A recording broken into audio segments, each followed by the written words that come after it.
थिएटरला जाऊन सह्यारा पिक्चर बघण्यासाठी या मुलाने काय केले बघा. काढली घरच्यांशी भांडून आईला नशीब म्हणाला की बाबा माझा स्वाभिमान अजून मेलेला नाही, तुमच्या पण इज्जतीचा प्रश्न आहे की चला दाजी. आता नोकरी किती दिवस करायला, तुमच्या त्या कमवायला. जीवावर बसून खाऊ. चालवा बघा आपण पुढं काय तुम्ही झालं पैसे ते. कमवायला. पैसे कमवल्याशिवाय अजिबात येत नाही. स्वाभिमान नावाची चीज आहे का नाही काय. आईला लईच मनावर घेतला राव मेवण्यानं. सुनी पण काय काय असं ना, मेवण्याला पैसे कमवायची अक्कल आली बरं काय.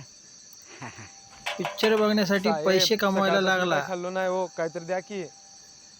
आणि दादा वहिनीला ताईला आणि भाऊजीला शिक्षा म्हणून विका मागायला मेवण्यानं लागला. मनावर घेतलं की खरंच लई स्वाभिमानी आहे बरं का माझा मेवना. बघा बहिणीने काय अभिमान केलं आहे ते. मला मेवण्यावर, माझ्या अभिमान. चल द्या तुमचं, चल द्या, चल ए द्या. बाबा 400 नाही 500 रुपये घे आणि जा पिक्चर बघायला. कष्ट करणाऱ्याला बी करू देत नाहीस राव तू. बापरे